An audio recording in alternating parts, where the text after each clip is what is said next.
Good evening. It's West Fargo Planning and Zoning Commission meeting on Tuesday, April 13th, 2021. With that call to order, I'll go to the second item, approval of minutes from March 9th, 2021. Move to approve as printed, David Gust. Second, Gorsted. It's been moved and seconded to approve the minutes as published. All those in favor say aye. Aye. Aye. Those opposed, same sign. Motion passed. Item number 3, it's an introduction. It's our new planning and zoning commissioner, Brady Woodard from our ET, extraterritorial area. Welcome to the team. Yeah, thank you very much. Looking forward to working together and hopefully meeting in person in the very, very near future. Item number 4, this is a public hearing, A21-8, conditional use permit for an accessory building larger than 1,000 square feet in a R1E rural estate district at 310 4th Street Northwest, Lot 1, Block 1 of Selberg 4th Subdivision, Cass County, North Dakota. Woodard. Yes, so this is to construct a 32 by 48, so basically an oversized building for personal storage, approximately 1,536 square feet. The property is located in the city's ET area, about 1.5 miles north of West Fargo city limits. The R-1E rural estate zoning district allows for accessory structures that are greater than 1,000 square feet, but only as a conditional use, which is why we're going through this process. The applicant has provided a site plan which shows the new accessory structure will be built in the side yard with setbacks which meet district yard's requirements. The proposed building has a building exterior complementing the exterior structure. The building will need to be under 20 feet in height. The applicant has indicated that the structure would be built of residential materials, which would match the exterior color and type of the main structure on the property. The area is within a special flood hazard area. The new building will be required to meet all applicable federal, state, and local regulations as it pertains to that special flood hazard area, which may have changed since the existing home was constructed. A conditional use permit agreement is required to be signed prior to issuance of a building permit and may include conditions deemed appropriate by the Planning and Zoning Commission.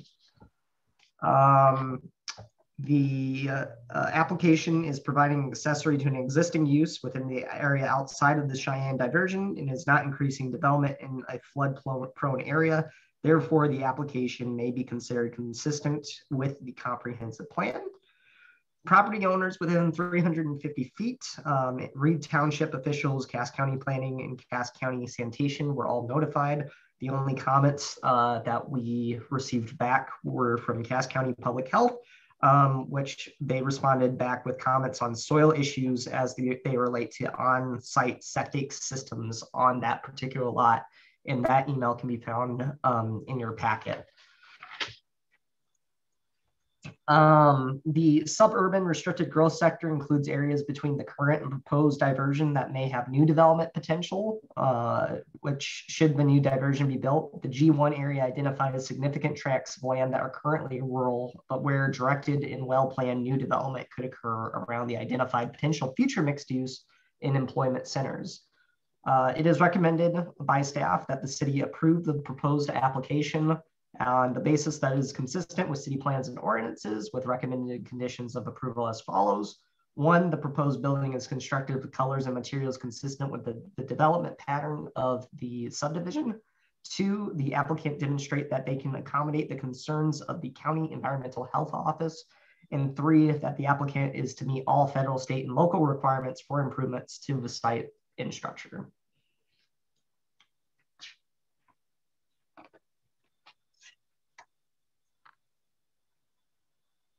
Thank you, Malachi. So this is the picture we have in our package. So this is a public hearing. With that, I would like to open it for public comment. Melissa, if you could give me some sort of indication if anybody is raising a hand. For those of you listening in, there is a small hand that you click on to raise your hand to be recognized and have your mute taken off to comment. So I'll welcome that. And with the request of anybody that is commenting, please identify yourself, your name, as well as your address so that we can have it on record. We do not have anyone indicating they'd like to speak at this time. Okay. Well, seeing no comments from the public, close that section and open it up for comments, questions from commissioners. Chairman Cole, Yes. I just want to note that I am in the receiving area of the notice. I don't have any concerns about the request, but just want to make sure that everybody knows that I did receive the notice as an adjacent property owner. Oh, thank you. Malachi, what have you determined what elevation this has to be built at? I don't believe we have, or maybe we have and I'm just not seeing it here. No, we haven't done that yet.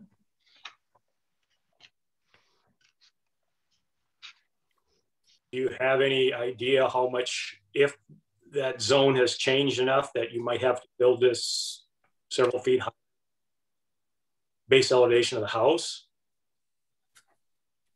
So I believe this is, and correct me if I'm wrong, Tim, but I'm pretty sure this is an area that is currently going through the process where they're like re-looking at it to see what all fits within the flood diversion and sort of what the elevations are on it. And I think it's either later this year or maybe in a year that they're supposed to come out with the final determinations on that. So I'm not sure if we would decide on that just yet, right? No, did I get that? This is a little bit different area than what we've looked at to the west, Malachi, and luckily we have somebody who probably knows the area really, really well, April. Commissioner Walker. I don't think that it changed much here, and Jerry's been looking at it a lot more than I have too, but I don't think a lot has changed here other than our floodplain development ordinance has changed since Brady built his house here. So that might be an effect for him. And Brady's house is a fairly recent construction that I believe took into account the newer elevations. I don't think they will struggle to meet the elevation requirement on this building. Sorry to use your expertise, but you're also a neighbor too. So, Jerry and I have looked a lot at the flood maps, the preliminary flood maps that are coming out. We have not looked a whole lot in this area other than on permits that are coming in, and there hasn't been a lot of changes up here that we're aware of. So, but yeah, his house is kind of on a little hill there, isn't it? That's correct. Yeah, part of our conditions of approval, Commissioner Gust, is that third one, meeting all local requirements, federal, state, and requirements for improvements on the site. They have to build 2.5 feet above base flood elevation. That's not much else than that. This isn't one of those situations where there is no floodway. There is an administrative floodway here. So we won't have to do at this point the percent allowable fill calculation that we're having to do and that we did on the black powder fireworks situation. So.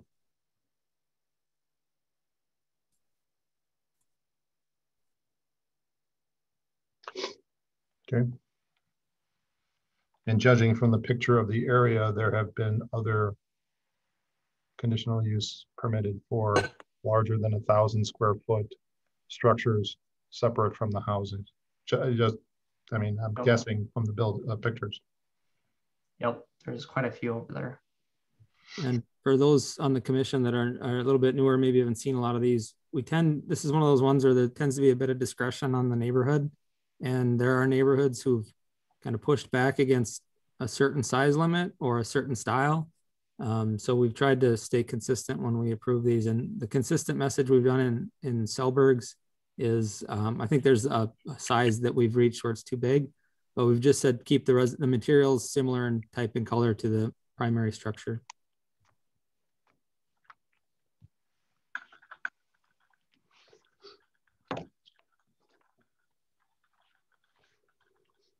So any other comments, questions?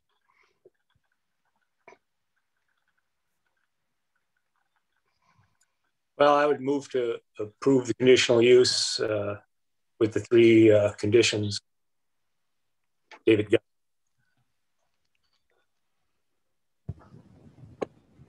Second, Shane Levant. Okay, it's been moved and seconded to approve with the 3 conditions. Are there any other questions or comments or items which other commissioners wish to discuss?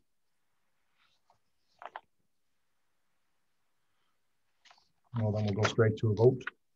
All those in favor of approval with the 3 conditions, say aye. Aye. Aye. Those opposed, same sign. Motion passed. Commissioner Kolb, Yes. I want to note that Commissioner Woodard did abstain from that vote. Okay, that's right. Commissioner Woodard, you can come back online now since we're moving to the next item. There he is. Modern technology, love it when it works. So item number 5, public hearing, A21-9, rezoning from PUD, planned unit development, to public facilities. 2101 10th Avenue East, Lot 3, Block 1 of Dakota Territory, 10th edition, City of West Fargo, North Dakota, City of West Fargo. Thank you, Mr. Chair. City of West Fargo has initiated this application. We just simply need to rezone a piece of property that was in concept phase prior to this. At the time, there was meetings for this to move into a detailed development plan from Moore Engineering to do an expansion of their office here. They've since moved downtown West Fargo, so they no longer need this property. And the fire department is looking for a headquarters. The current fire department at First Street is actually moving to the rural fire department, West Fargo Rural Fire Department owning that. And their other facility is down on 32nd. So this is part of a larger strategic plan for the fire department. This will be their central office. In order to do so, the best point of attack for us was to rezone it to public. Public allows for the fire station to be built and has some nice, strong setback requirements to make sure it's compatible with the neighboring property owners. So we felt like that was the best approach for zoning. Not much else than that. It's pretty simple and straightforward. I think just to head off maybe a question about how a fire department's going to get out onto 9th from here. Part of our 9th Street corridor study did recognize that if a fire department is to be built here, we're going to have to look at a light at 9th Street and 10th. So that is currently being considered and reviewed. They also have obviously to get to the east to get over as a right turn or left turn. It's a little less traffic congested over at 17th Street. So with that, we've looked at their site plan, determined that they'll be able to meet the zoning requirements of the district and have no concerns. I'm available for any questions. I believe representative of the fire department may be on as well. So. Thank you, Tim. I should check. I think Chief Fuller's on, but I'm not sure. So. Okay, well, it's public hearing, so I'm going to open up the public comment. So if Chief Fuller. Yes, he is. Chief Fuller is available on or as attendee if you need him. Okay. Hello, Chief. Hi, can you hear me? Yes. Yep. Assistant City Administrator Solberg did a pretty good job explaining our strategic plan and our project, so I'm available for any questions as we move forward. Okay, so this is planned to be a firehouse as well as the administrative headquarters. That's correct. So there would be fire trucks responding out of that location. And then also our administrative staff will be able to consolidate all our administrative staff into one building. Okay, thank you. Just stay in line if some other questions come up. If there's other public comment or questions, we can maybe circle back to you.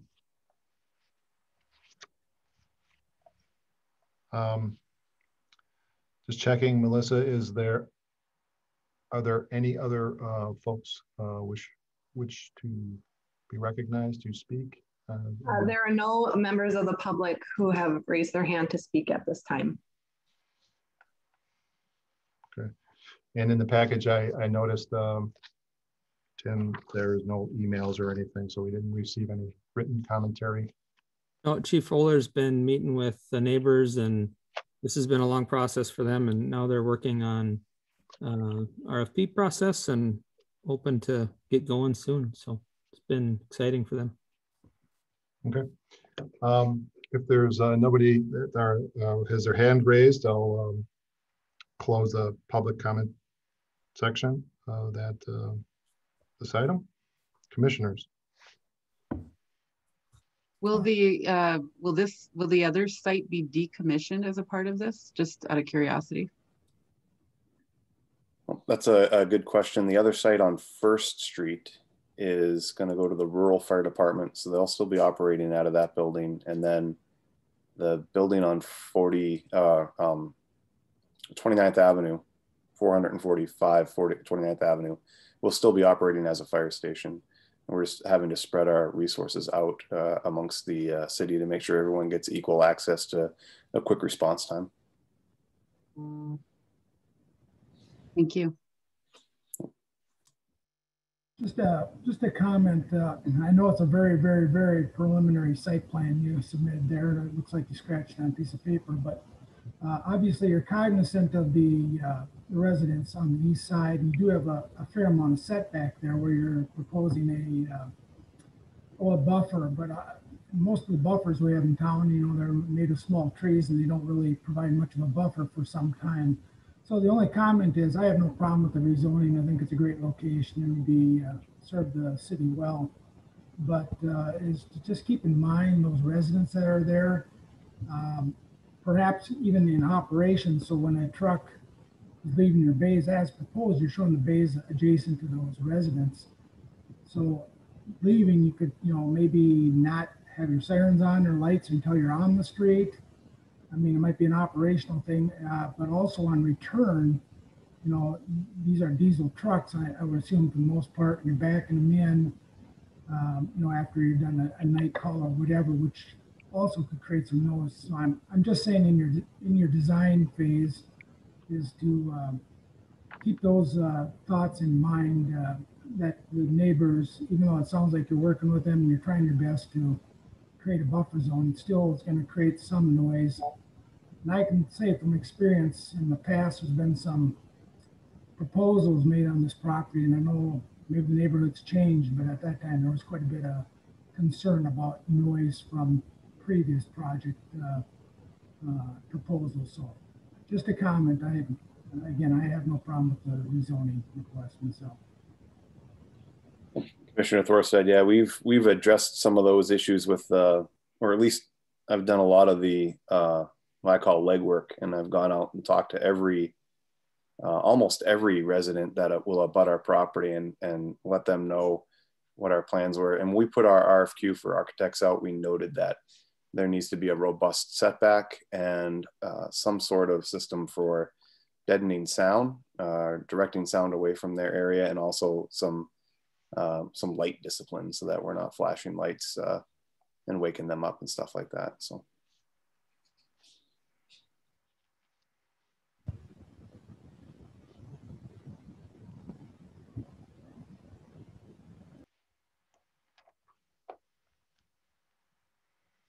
Any other questions, concerns, comments, thoughts?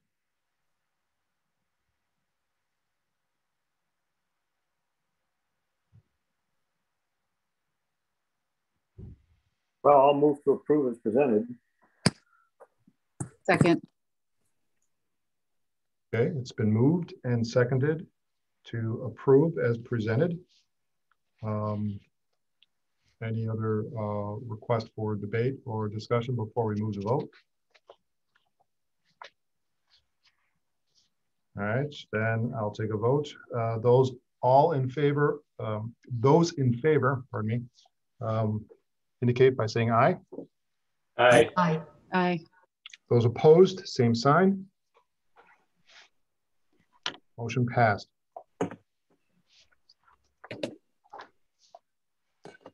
And thank you, Chief Fuller.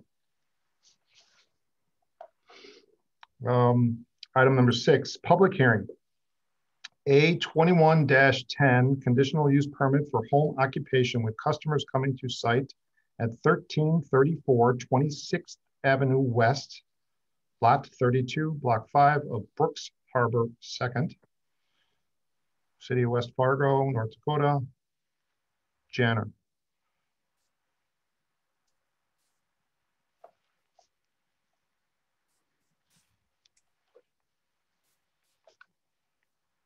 Malachi, I don't think you're on. Thanks for that. The applicant is seeking to operate a federally licensed firearms business out of his home. The business would be by appointment only, which would have 1 to 2 customers coming to the home during the day, with anywhere between 3 to 5 customers perhaps per day on the weekends. Federal agencies, including the Alcohol, Tobacco, and Firearms Agency, regulate the sale and repair of firearms. The section of the city ordinances under supplementary district regulations lists provisions for home occupations for which the home-based business would be subject to. Section 4-448.10 states that as a conditional use, the city may consider a home occupation use which has customers coming to the site. It further states that the city may place any conditions on the home occupation as deemed necessary to ensure that it will not be a detriment to the character and livability of the surrounding neighborhood. Home-based businesses are required to provide off-street parking for customers in addition to the 2 required parking spaces for residents of the home. This particular residence would have up to 6 spaces for both occupants of the home and customers coming to the home. The applicant has been provided and has no concern meeting the full list of requirements to follow in regards to the provisions for home occupations. A conditional use permit agreement for the use would be required to be signed by the applicant and may include conditions deemed appropriate by the commission.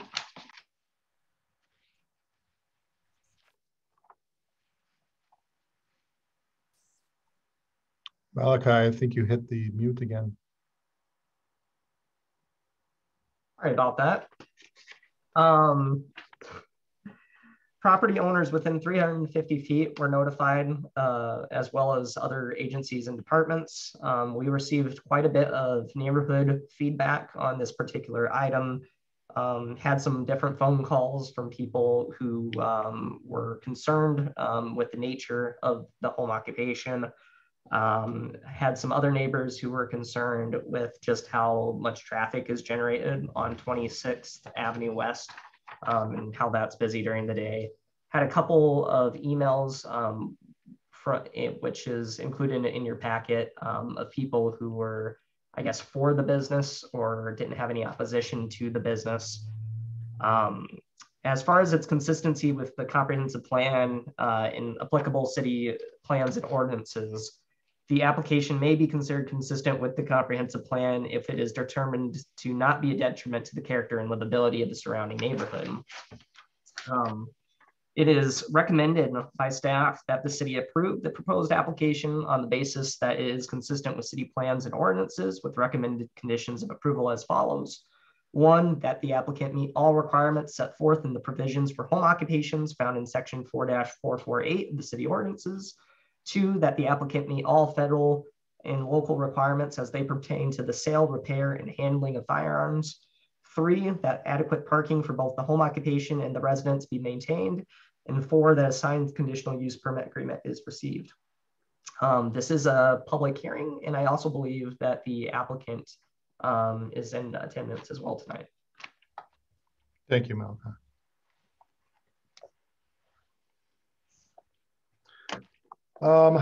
Okay, so yes, public hearing. I'd like to open it up for public comment and or questions.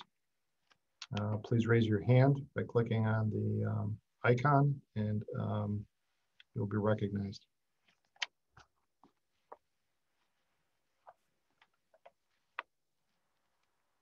I do not see anyone with their hand raised at this time.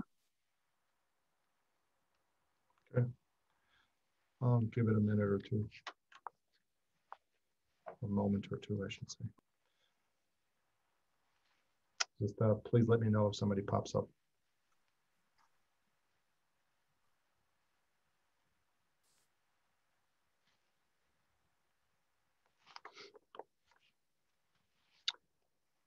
If there are no indications of people requesting to comment, I'll close the public hearing section. Commissioners. For clarification, the CUP, if approved, that kind of follows the owner / occupant, does it not? In other words, he can't sell the home and transfer it as a place to do business. Any new occupant of that location would have to reapply. Is that correct? Yep, that is correct.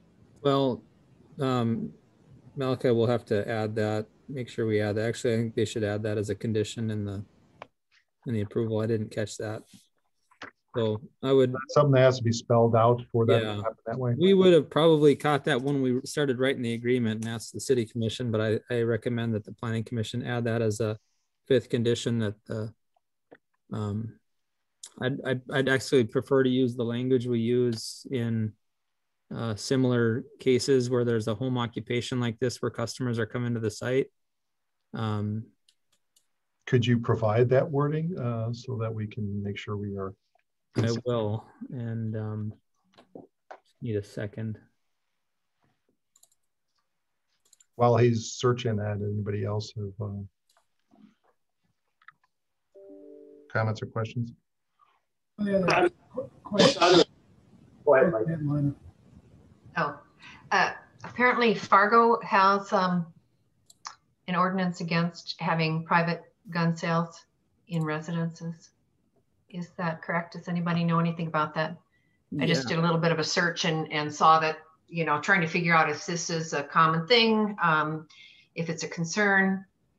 I think this ought to raise issues for us to think about. What does it mean if there's a private residence where guns are being sold and repaired?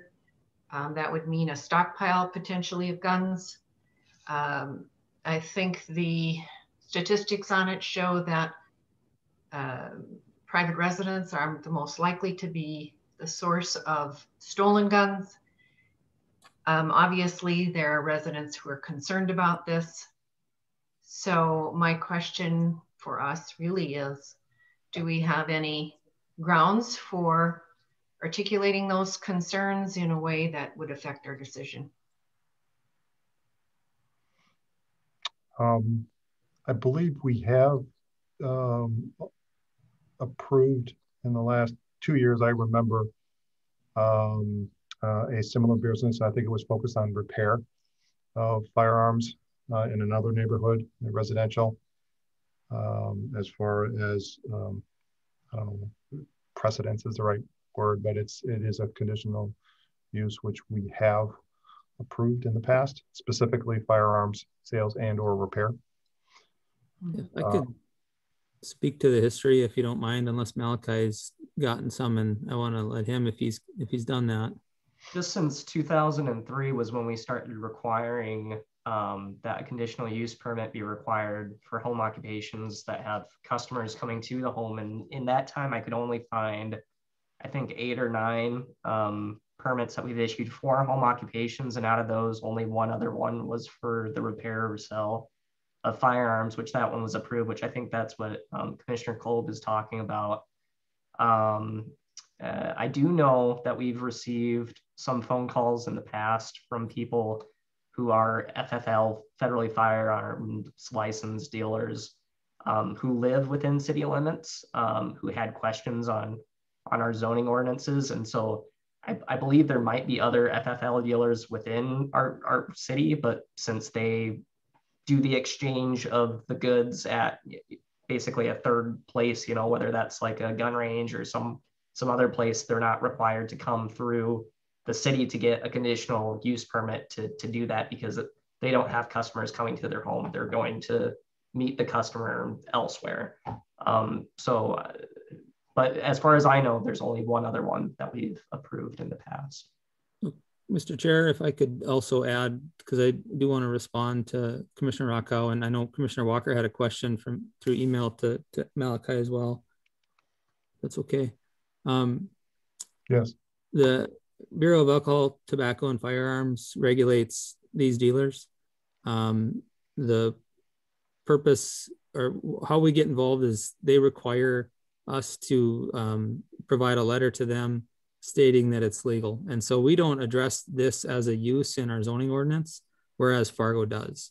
So Fargo addresses specifically firearm sales as a home occupation use in their ordinance, where we don't get into it as a use. So we've trusted the Bureau of Alcohol, Tobacco, and Firearms to regulate firearm sales, and that the only thing that we're looking at in this application is the presence of people coming to the site.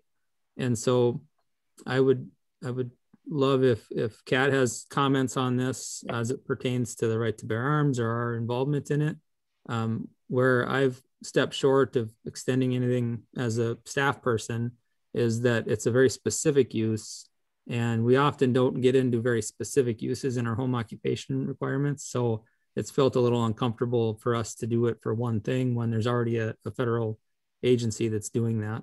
So that's where we've said, as a local jurisdiction, we can deal with what we can deal with as terms of protecting the neighborhood, but stepping into this isn't something we've always felt that comfortable with. Now, I do think that the state grants us the authority to protect the health, safety, and morals of the residents. So if the Planning Commission, City Commission feels that this is something that is doing that through the conditional use permit process, you might be able to add conditions. But as our requirements stand today, we don't address it as a use. The applicant has an application in. Frankly, we often tell these people that have this application, don't have customers come to the site, and ATF can deal with it because we don't feel comfortable dealing with it. But he thought it was important that people come to his site. I know he's been talking with them. He's a responsible individual. He's works for the Army National Guard, I believe, and knows what he's doing. But that doesn't, those are sort of background information that we wouldn't use to determine the suitability of what he's doing here. What you should do is determine the suitability based on the neighborhood and the comments from the adjacent property owners. Thank you. While we're on that, as far as you mentioned conditions, did you come up with the wording for the not being passed? Yeah. Sorry, I can't, there's no chat button here. The wording we would use in our conditional use permit is the conditional use permit may be brought for review or revocation if rights to the property are sold, conveyed, or otherwise transferred, or if 4 or more complaints are received within 60 days.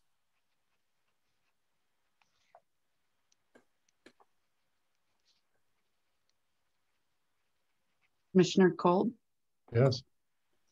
I just wanted to, Tim mentioned that I did have a question, and being a layperson, I'll say, with regard to gun sales, I don't have a firm understanding of what ATF requires of sellers. So my question to Malachi was really regarding some of the concerns that were voiced in the communications we did receive. I just wondered what the requirements were for the homeowner with regard to storage of weapons. And I did get a pretty satisfactory response. And my reason for the question was to understand if there might need to be a condition added if it wasn't already covered, right? And so Malachi, if you are comfortable for the public and for the rest of the commissioners, I think it would be useful to share the information that you shared with me. Yeah, sure. So in order to be because I didn't know this either, in order to be a federally licensed firearms dealer, you have to meet certain, I guess, criteria. And one of the criteria that you actually have to fill out when you're filling out your application to be an FFL dealer is that you have, let me try to find the email that I sent to April here. But essentially you have to have safe gun storage and ammunition storage. And how the ATF defines that is it can be anything from basically like a gun safe, could be like a trigger guard type deal, just basically some way to make sure that the weapon is considered like inoperable or inaccessible by somebody who might get a hold of it, who should not be getting a hold of it. But in addition to meeting that criteria, in order to apply for this license, you also have to go through a bunch of different background checks with the ATF. And then they have to have like a sit down interview with you. And then they, of course, have their communications with us, with the zoning department, where we have to say, you know, whether or not this individual has had any sort of zoning code violations or anything of that nature. Let me see if I can find the exact wording just so. So what I sent to Commissioner Walker here was that the U.S. Alcohol, Tobacco, and Firearms Agency oversees and regulates the sales of firearms, and an applicant must comply with 18 U.S.C. 923D1G, which states that secure gun storage or safety devices will be available at any place in which firearms are sold under the license to persons who are not licensees, subject to the exception that in any case in which a secure gun storage or safety device is temporarily unavailable because of theft, casualty loss, consumer sales, back orders from manufacturer, or any other similar reason beyond the control of the licensee, etc. Secure gun storage or safety devices as defined by the statute are a device that when installed on a firearm is designed to prevent the firearm from being operated without first deactivating the device, B, a device incorporated into the design of the firearm that is designed to prevent the operation of the firearm by anyone not having access to the device, or C, a safe, gun case, lockbox, or other device that is designed to be or can be used to store a firearm and that is designed to be unlocked only by means of a key, a combination, or other similar means. Aside from these federal statutes, though, there are no North Dakota state laws that I'm aware of which dictate the storage of firearms or ammunition by an FFL dealer. And then we don't do that sort of thing at the local level.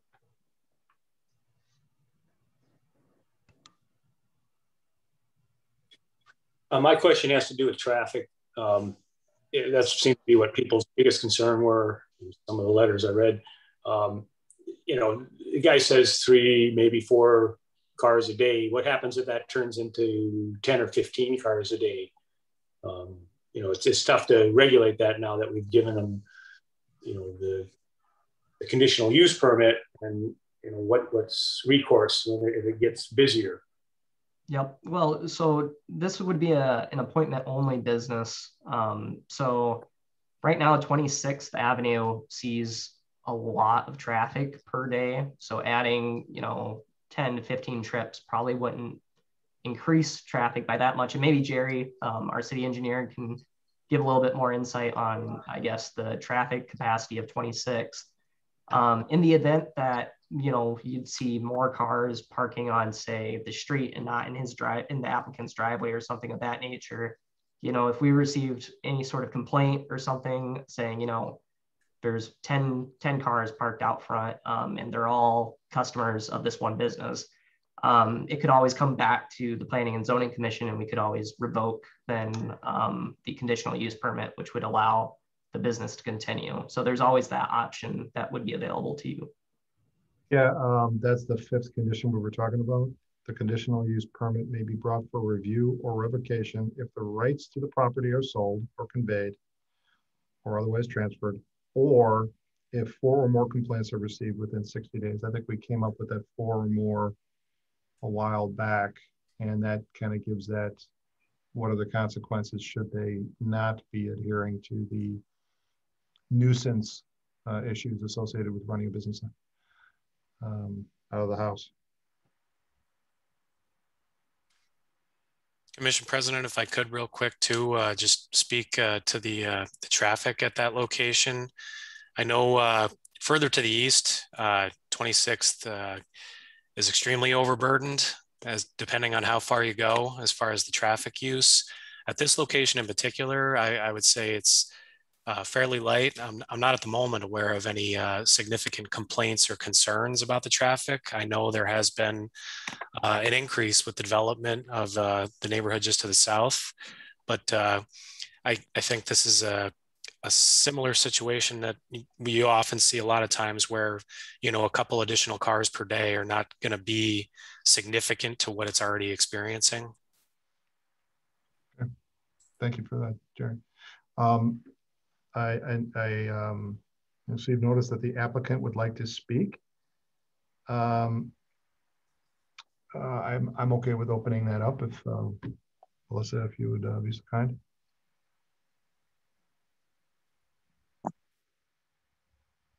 Absolutely. You're available to speak now. Thank you very much. Good evening, everyone. Alex Johnner here. I just wanted to kind of reiterate to everyone listening that this will be, I mean, I already have a full-time job plus a part-time job, plus I go to school and I have young children. So there has been some concern for parking and traffic, but I want to just reiterate the fact that I do not have any intentions of to any negative effect to the neighborhood. And honestly, the numbers that I put in there for traffic were probably high. I didn't want to come in and say, well, I'm only going to have 1 or 2 people, and then 3 showed up.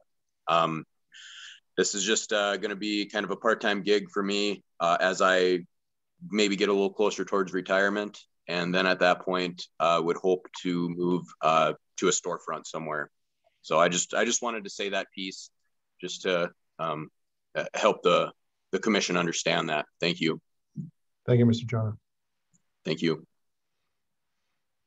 Mr. Kolb, yes. I have just some follow-up points. I just want to make a couple of points with all due respect to Mr. Solberg here, that it does make me wonder when we would ever disapprove of something, because we've had people in the neighborhood concerned about it. And I think there are some legitimate concerns about what the specifics of this are. We are asked to look at the potential for detriment to the neighborhood. And I appreciate the applicant's statements about that. And I have no reason not to believe that. But we are asked to look at that. We have looked in the past at the specifics of what the business was going to be. Dog grooming, for example. Is there going to be barking? Is there going to be a nuisance? What about the water from the grooming, and where's that water drainage going to go? So I think we could all think of an example of something that we would all say, oh, heaven's sakes, no, that's not an appropriate use.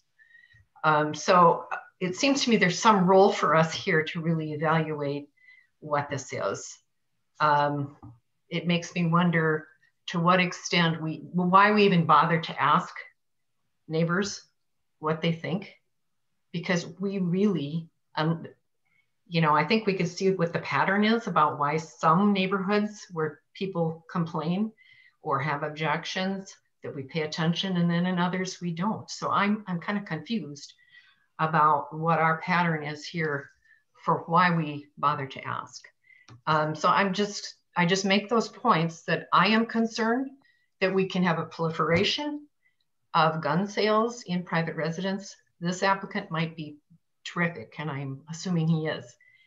Fargo has a different specific ordinance about this, and it works for them. I'm sorry, we don't have one that we can rely on, because I'm sure you're all thinking very difficult to put that into place now, right? To go back and raise that and say, maybe we need something that would restrict this.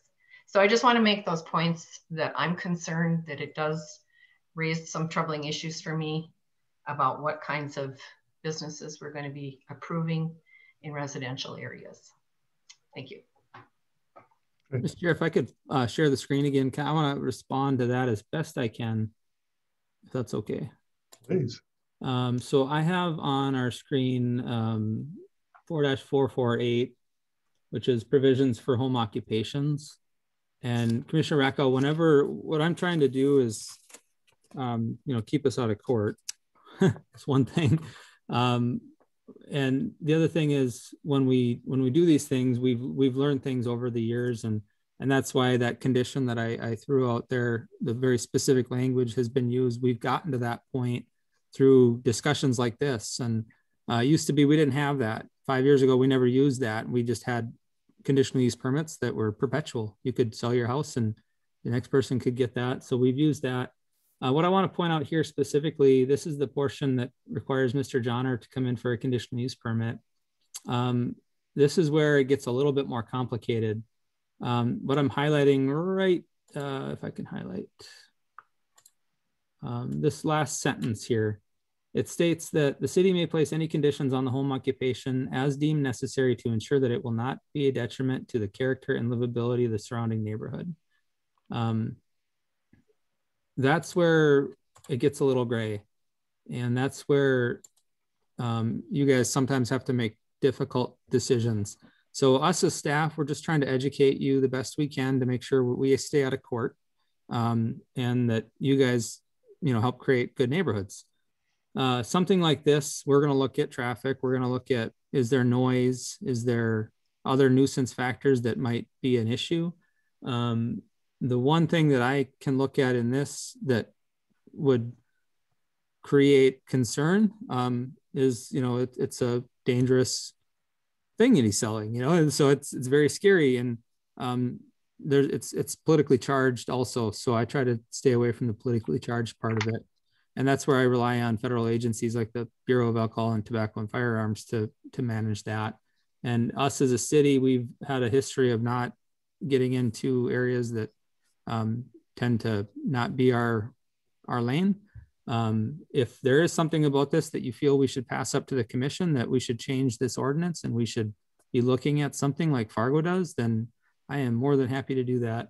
The reason that the state legislature is currently looking at changes to state law that would prohibit cities from getting in that arena is because of ordinances like the city of Fargo. City of West Fargo has traditionally not gotten into those arenas. Good or bad, I'm not going to make an opinion on that, nor has our commission in the past, but that doesn't mean that they won't, and that doesn't mean that we can't change. I'm always open to changing ordinances. And this would be a case where if this planning commission feels that they should pass a recommendation up to the city commission that we should get more involved in home occupations, then, let's do that. But this is how we're basing our recommendation to you. So thank you so much for the time to explain that. Can I ask a follow-up question, Tim?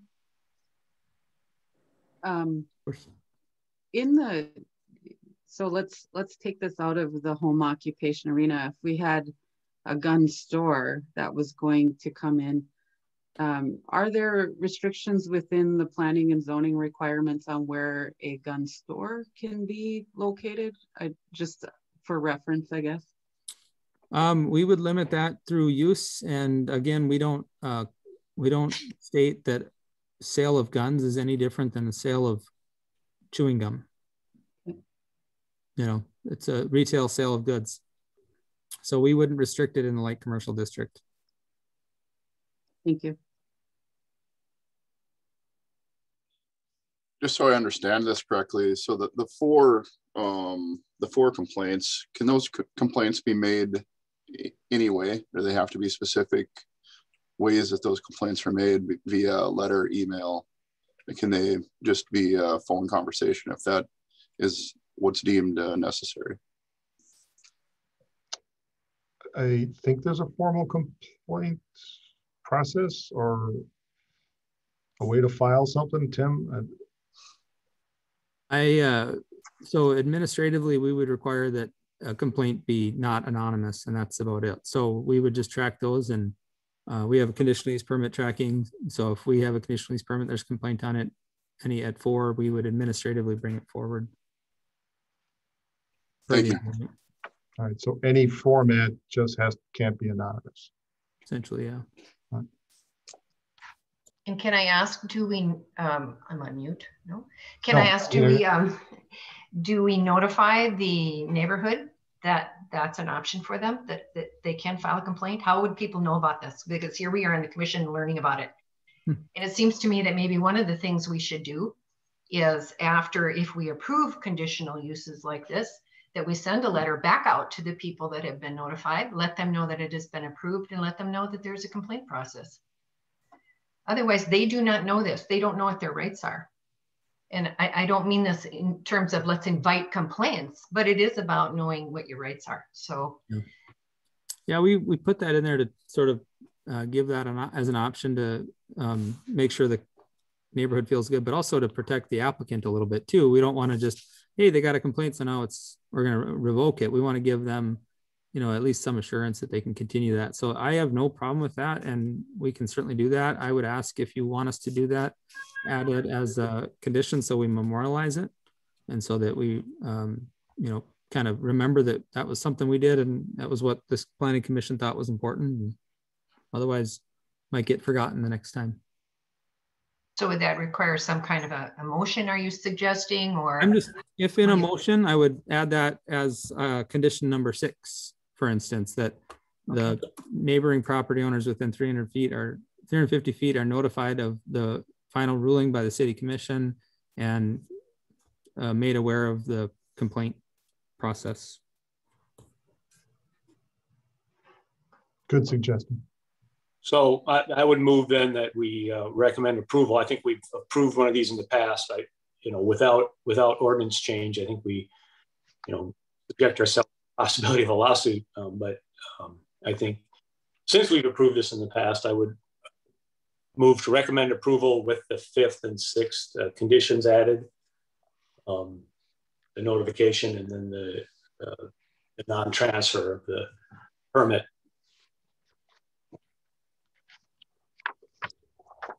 Thank you, Commissioner Gus.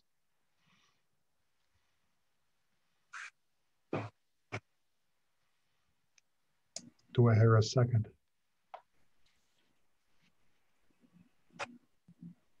Dodds, I'll second that. It's moved and seconded to approve with 6 conditions. I don't need to repeat the 5th and 6th, do I? We have it on record. Is there any other comments, questions, or concerns prior to going to vote?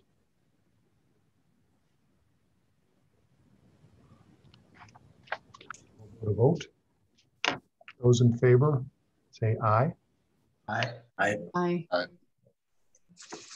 Those opposed, same sign. aye.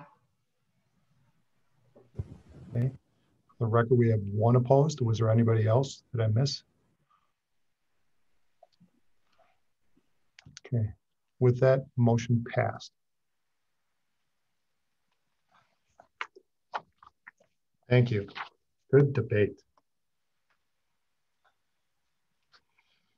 Okay, we are on item number 7, I believe now. Also a public hearing. A 21-11 West Fargo 10th edition replot of Lot 3, Block 1 of West Fargo 9th edition, City of West Fargo, North Dakota, Stensgaard. Thank you, Mr. Chair. Actually, we have a new plat for this that is not in your packet. I'm going to pull it up. Apologize for this. We sort of caught something on here that the city engineer caught, and surprised we didn't. Is this a zoning change or a replat? This is the replat.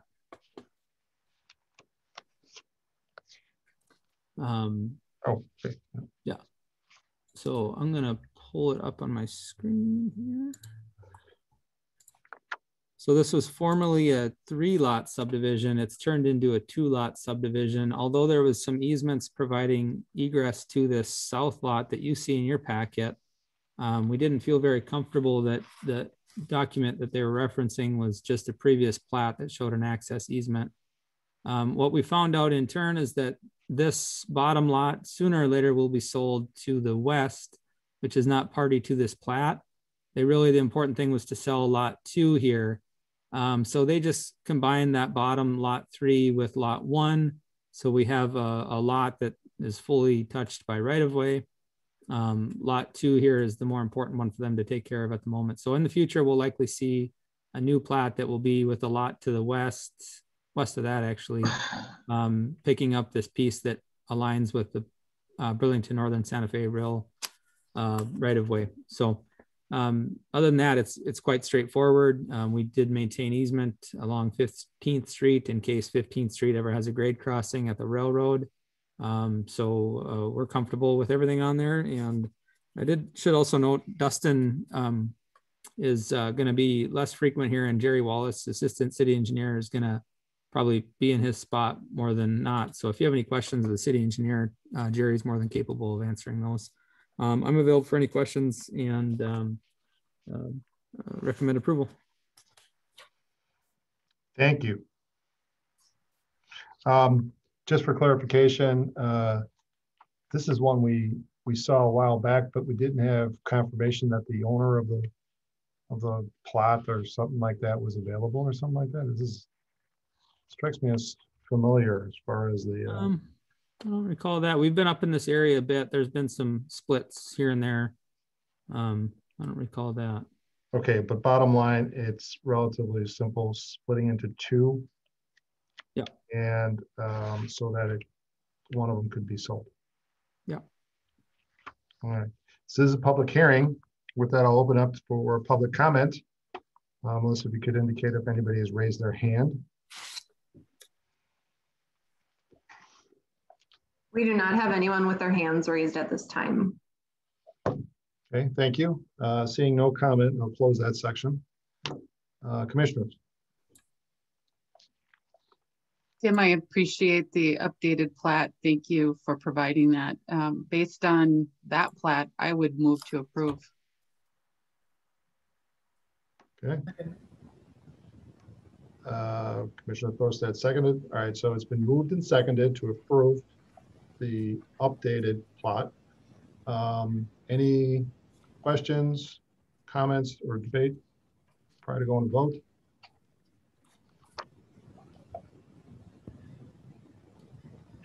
Saying none, take it a vote. Those in favor of approval of the revised plot, please indicate by saying aye. Aye. Those opposed, same sign. Motion passed. Thank you.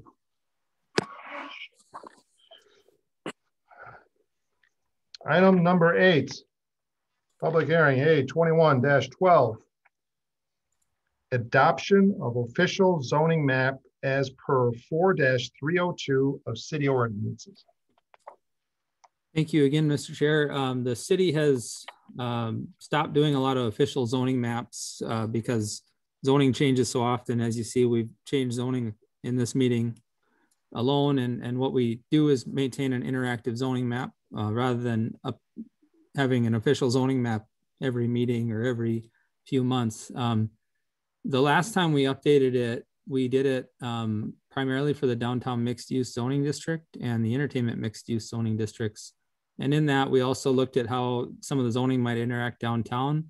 At that time, there was 3 property owners adjacent to the West Funeral Home lots where they've turned on some properties. They were gonna do a parking lot, and maybe we'll do something later different in the future. But they were zoned R3, which is multifamily, and they're single family homes. And they would have been adjacent to the DMU. The DMU would allow certain heights, and it's not really restricted when it's adjacent to R3. So the homeowners were a little concerned that maybe they should be zoned to R1 so that in case somebody buys that property and wants to, do some high rise, that at least then they would have some height restrictions adjacent to their properties. So we took that in and picked that up at public hearing process and rezoned the 3 of the wrong properties. So we rezoned 3 properties in a very similar situation. Exact same situation, as a matter of fact, and had that all in the notices, and they didn't have any concerns with it because it was good for them.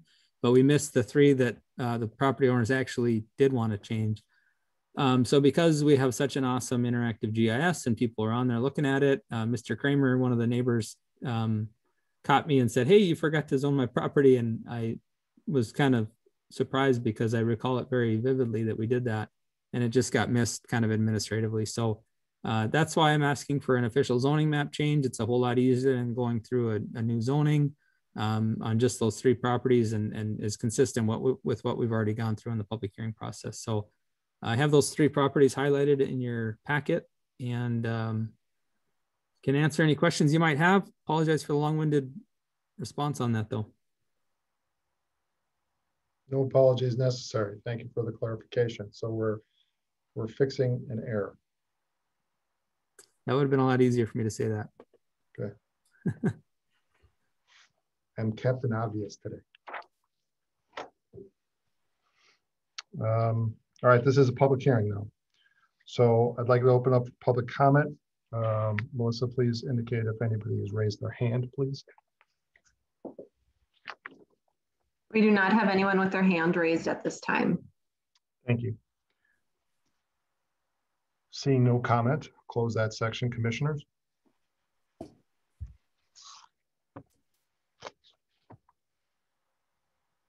I'd move to approve. Rocco. Dodds will second that. Okay, it's been moved and seconded to approve as presented. For vote, anybody else have any other comments or questions or wish to debate? Okay, we'll move to vote. Those in favor say aye. Aye. Aye. Aye. Those opposed, same sign. Motion passed.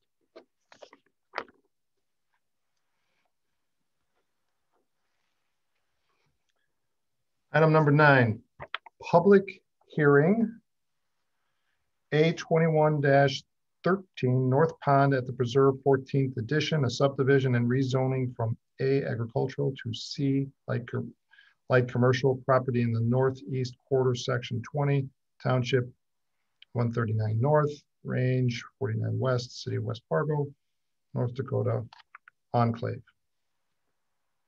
Thank you again, Mr. Chair.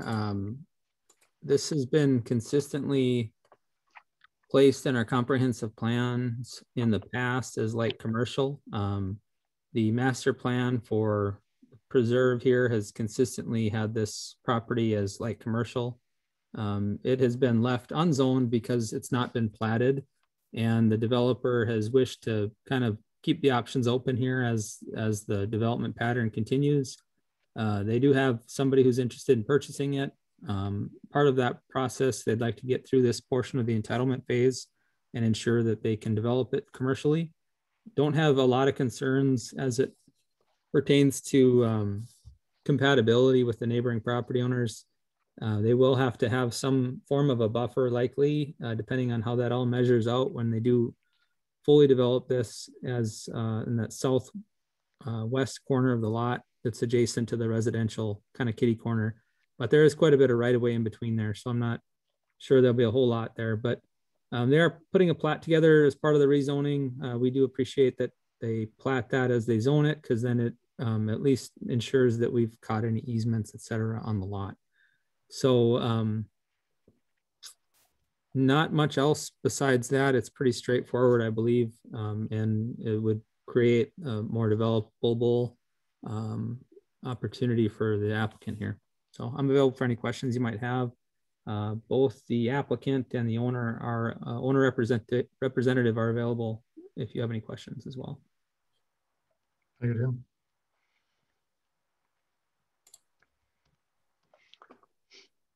So this is a public hearing. With that, I'll open it up for public comment.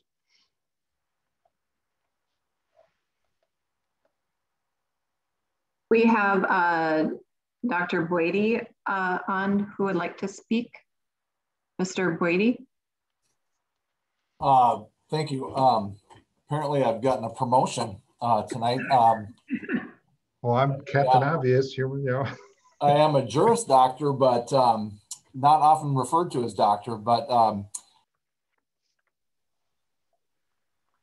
uh-oh, we lost him. Do we have? Yeah, we got you back now. Okay. I'm the attorney for the current owner, not the applicant of these two entitlement applications. But I was just going to note my appearance for the record, and I am open to any questions if you have any. Thank you for that.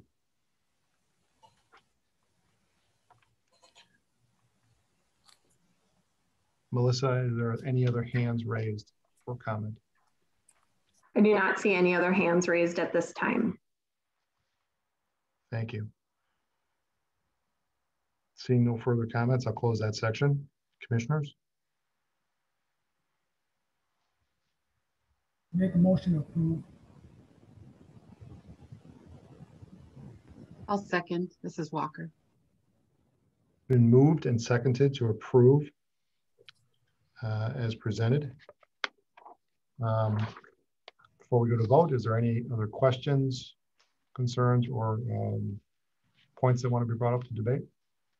I do want to point out Commissioner Thorstad that he's seen this whole thing start from beginning to end, and I think that this is the last piece. So congratulations to you, Mike. You've seen a lot through this one. You can have a toast tonight for completion. It's been moved and seconded to approve the replot and rezoning. Those in favor say aye. Aye. Aye. Aye. Those opposed, same sign. Motion passed.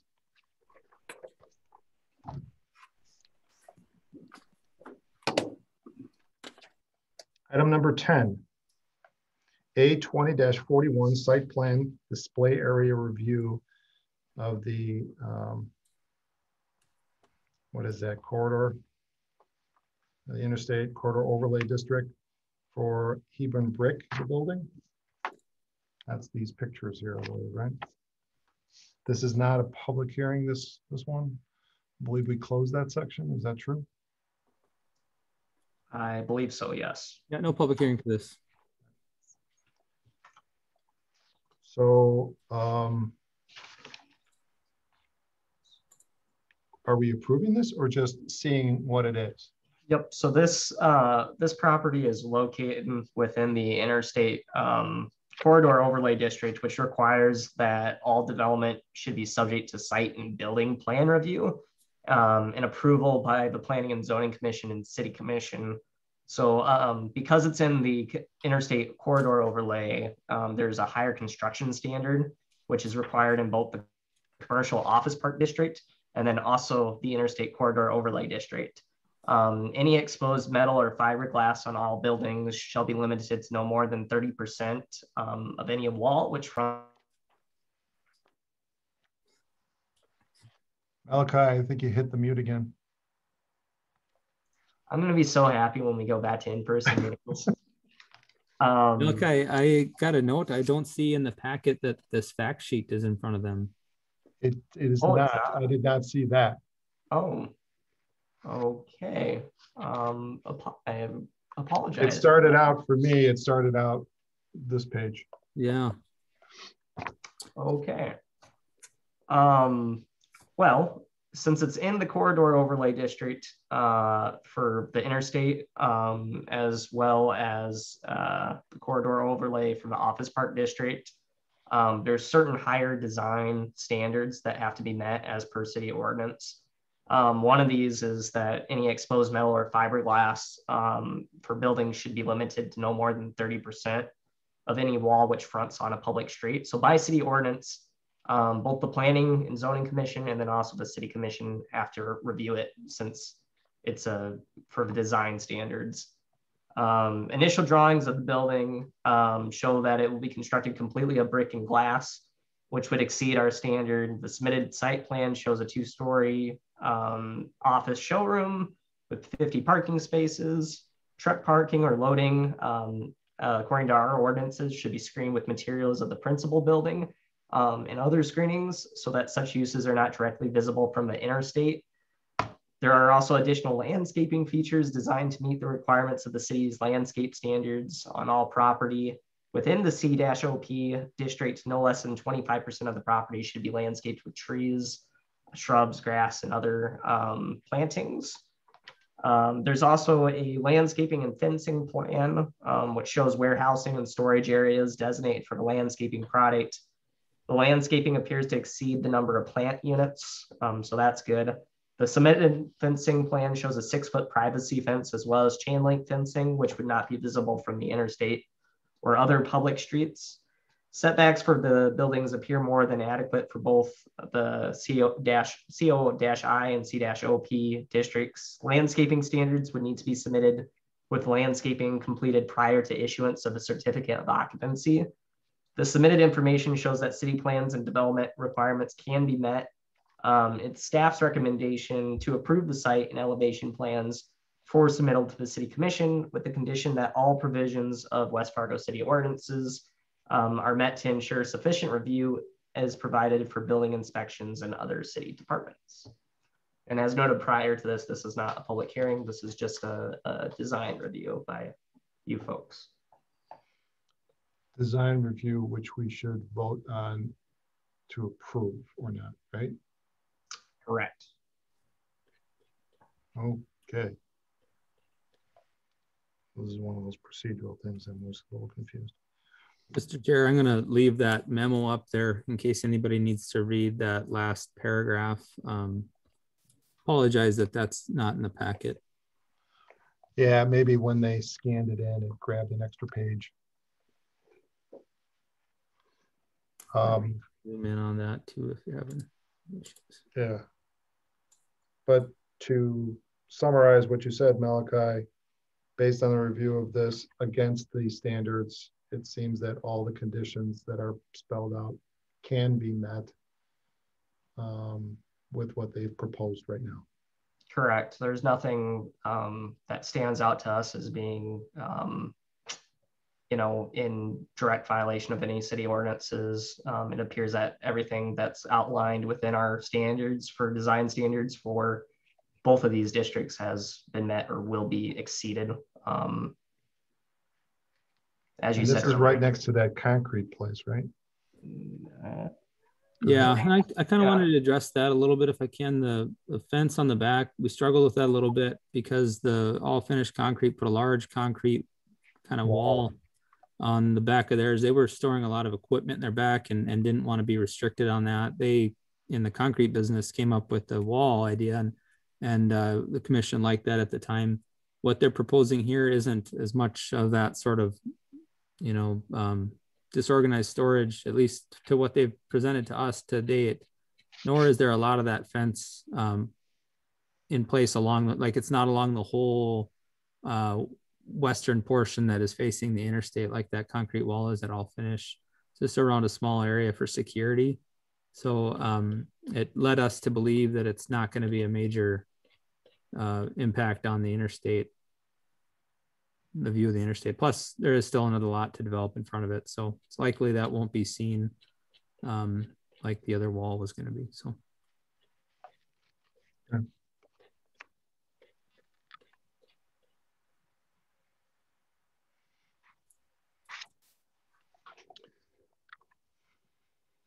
Any commissioners, any questions, concerns, comments?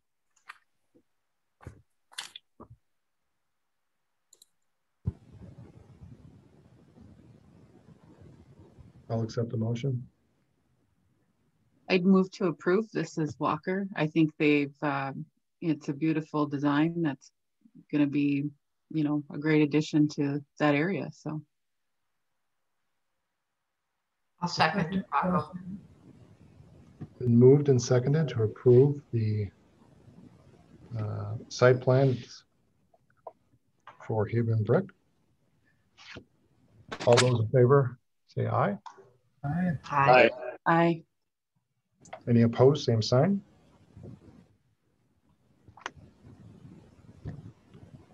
Approved.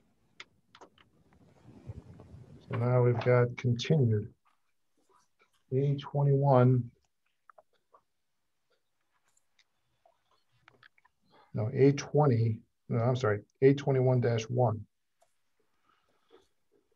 Nelson Acres 7th edition, replat and rezone from RR Rural Estate district to R2 limited multiple dwellings of all the Lot 2, Block 1 of Nelson's First Edition, 4522 Cheyenne Street, City of West Fargo, North Dakota, finds. Thank you, Chair. So we're going to ask this be continued again. The applicant had submitted some information to us, moving it forward to a PUD rather than R2, as sort of directed by the Planning Commission. And then there's some infrastructure issues that city engineer and myself had concern with. They presented an idea. We sent it out to neighboring property owners. And after it was sent out, the applicant had asked that it be continued again. So puts us in the neighborhood in a little bit of a predicament that we keep having to have this discussion. But again, our most recent comprehensive plan did not present or promote any change to this area. It was left to continue to be rural residential. Have continued to have good conversations with the neighbors every time we have one of these things come up, and hope to continue that. So I'd request that the Planning Commission continue this application, and the applicant continue to be informed by what we're receiving from the neighborhood. And I've forwarded them everything that we've gotten, as well as just let them know whenever there's a phone conversation. I know Matt Serlickson's attending tonight, and I've had a couple conversations with him. He's adjacent property owner and kind of one of the lead people that we talked to in that neighborhood. And I hope that the applicant continue to chat with him as to what might be a good solution if they want to do any development on this property. Well, certainly glad to hear that dialogue is going. It's one of those odd-shaped spots, and it's got some unique demands there. Is anybody opposed to us continuing this? I mean, I know it has to get a little frustrating. And I know it's not always easy going through the public hearing process on something like this. But Nelson Acres is a unique development surrounded by our city. Then we've grown around them. So we've had a lot of good comments from the neighborhood. One of the Sterlickson's actually had presented that we should do some neighborhood meetings down there and try to talk about some of that. There's a lot of opposition to developing, and then there's some that want to develop their property, you know, and so it's just tough because there's a lot of homeowners there to deal with, and you don't want to put some issues on one when another doesn't want it. Okay, I don't think there is any opposition to continuing this another month, as long as, especially if we're keeping the neighborhood informed of changes and updates and notifying them, not just. I see Matt's raising his hand, actually, if you don't mind taking it so he can add. Yeah, that'd be fine. Matt, you are open to speak.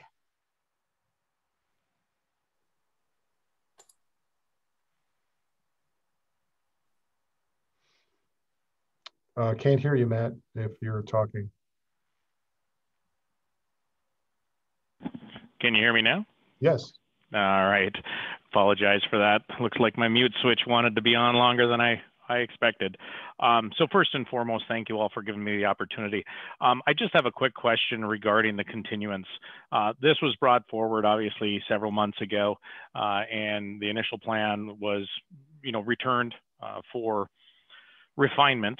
And we've watched it for several months now, and then it came back on. And now we're asking for another continuance based on the developer. And it just seems to me that this was maybe prematurely brought before the Planning and Zoning Board. So my question would be, when will this fall off? When does it not become an agenda item that we have to worry each month about? Rather, the developer comes with a solid plan and something that will meet the city's requirements and then be up for discussion. Good question. I would first off an apology for going out this long, because this is relatively unique. We often hesitate continuing things for exactly that reason. The root cause, I don't know, maybe it was premature what they had submitted, but I think the unique nature of this property made it difficult to have a very detailed plan, and with all the everything can, all the contingencies figured out prior to. So I think that's one of the reasons why we're being a little bit more open to continuation. Did I capture that right? I mean, you certainly have the authority to not continue it. Is it a, maybe ask, it's, Matt, is it, I know it's not convenient right now that every month you got to keep an eye on what's going on and be present so that you have a voice and input into this. Is it possible for this to be another month, basically? Absolutely, and I get that. My biggest concern is it speaks to a lack of planning. And when you're talking about a development that could have impacts to the entire feel of a neighborhood, I think lack of planning doesn't really fit into what should be going on. So from my concern, and I think I can speak for many in the community, is when we see something that it appears that's being stabbed at in the dark, so to speak, or throwing, Jello to see what sticks on a wall, it just raises other red flags to say this wasn't well thought out. And that's my concern, is that it just appears that it's not well thought out.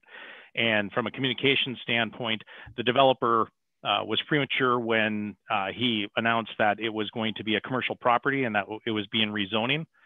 This was several years ago, and that was not in fact the case. It had not been brought to the city for formal rezoning. It was just a marketing ploy.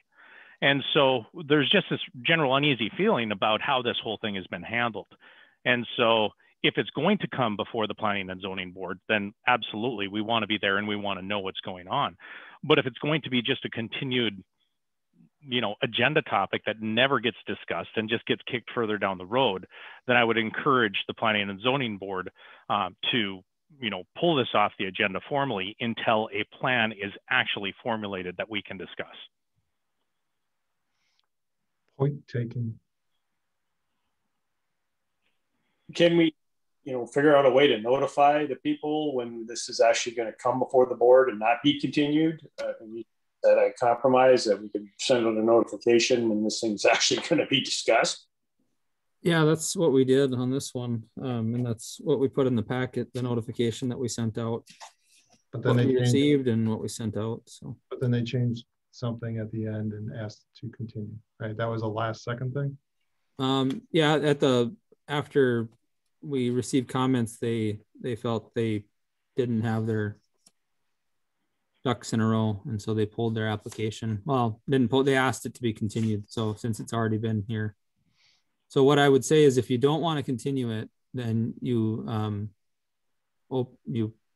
accept a motion to deny the application, and then they have to start over.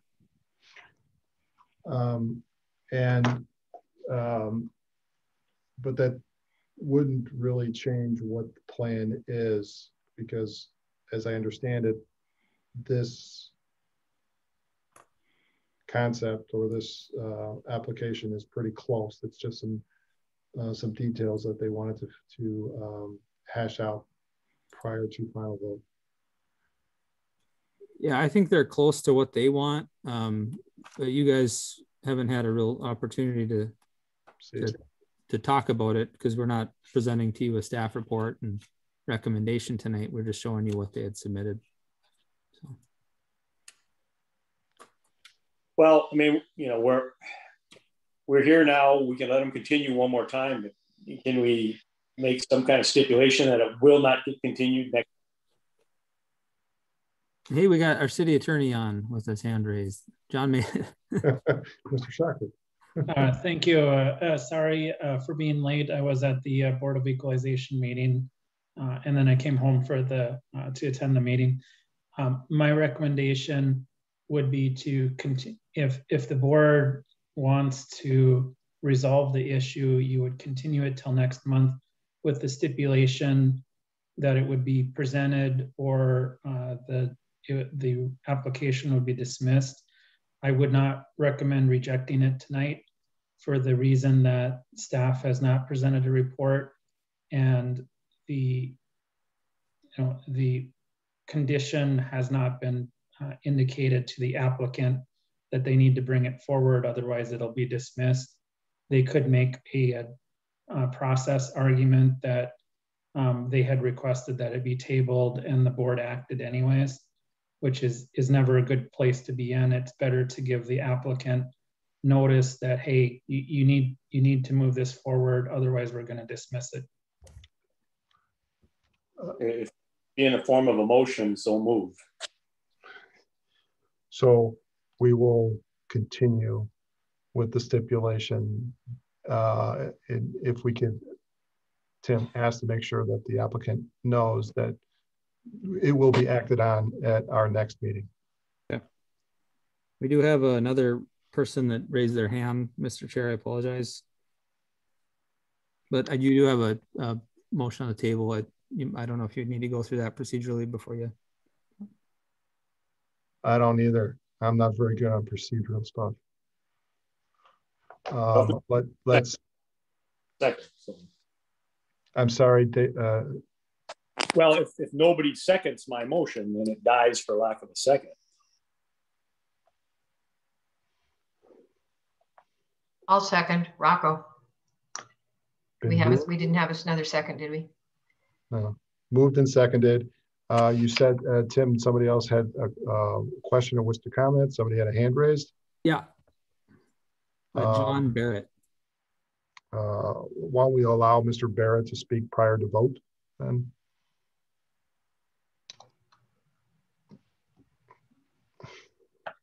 Planning Commission, Mr. Commissioner, I live over here in River Estates. I just wanted to reiterate what Matt said. I think what you guys are doing is a very reasonable course of action. I can speak from the east side of Cheyenne Street, both our neighborhood and a couple of neighbors in McMahon Estates as well, the frustration. So appreciate your all's understanding of the situation, and just wanted to support Matt that it's not just a Nelson's Acres frustration. So thank you. Thank you, Mr. Barrett. I appreciate that input, and we're gonna try to get this to a close. It's in the next meeting. So with that, I'll close the public comments. It's been moved and seconded to continue with forwarding the letting the applicant know that it will be acted on next meeting. Any other comments, questions, debate on this topic? All those in favor of continuing, please say aye. Aye. Aye. Aye. Any opposed, same sign. Okay, motion continued.